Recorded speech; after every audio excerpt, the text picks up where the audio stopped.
When I was in my 20s, I met my first client in therapy. I was a psychology student at a university called Berkeley. My client was a young woman named Alex.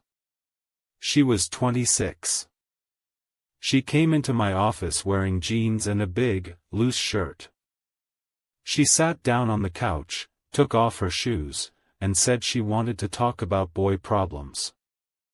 I felt very relieved when I heard that. One of my classmates had to talk to someone who started fires.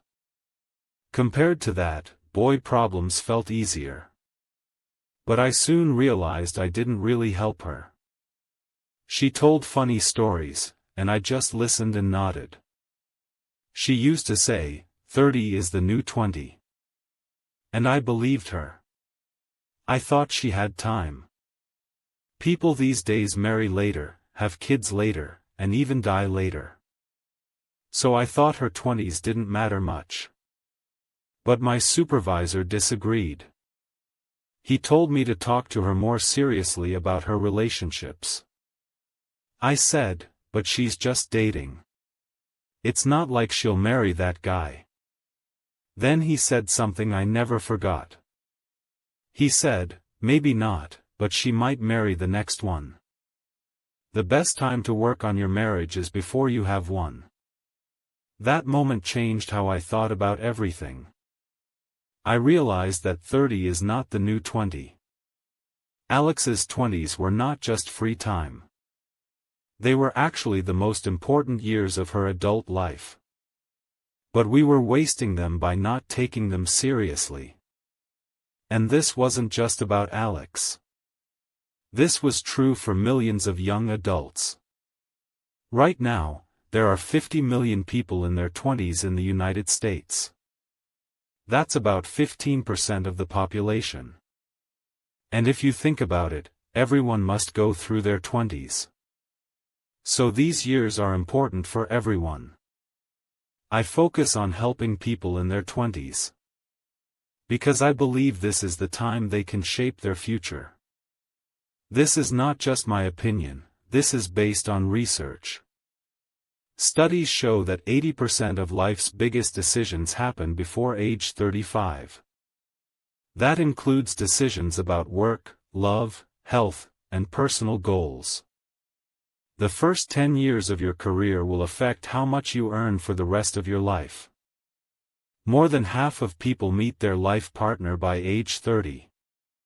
Your brain also grows and changes a lot in your 20s. This is the best time to grow emotionally and mentally. You can change your habits, your personality, and your life direction. But sadly, many 20-somethings think they can just wait.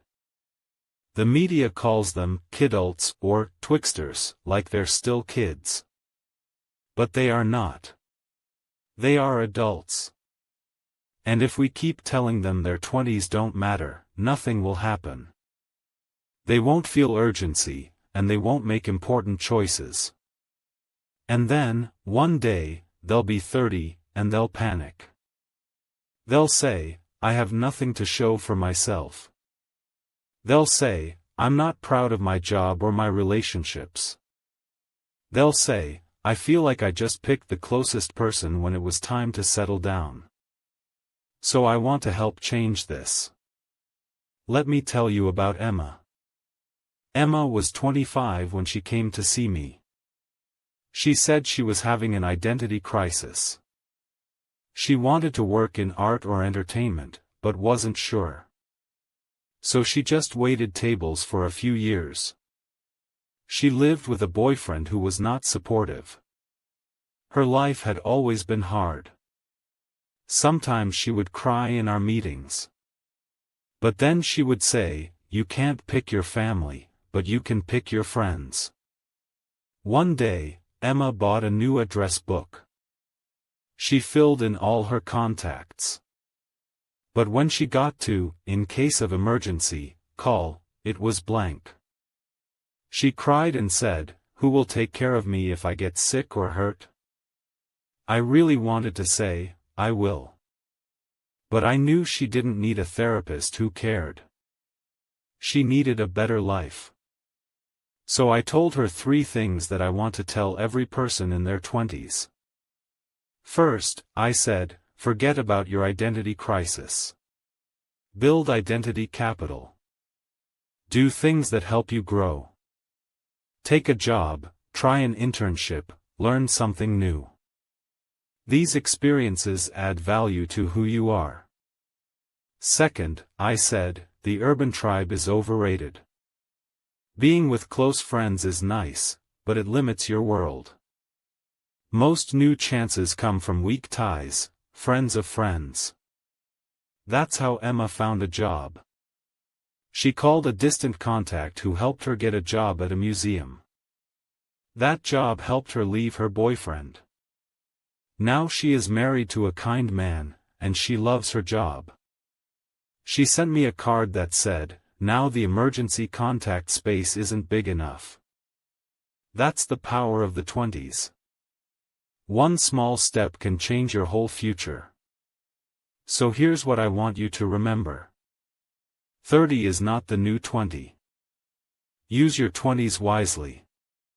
Build your life now. Don't wait. Start today. Thank you.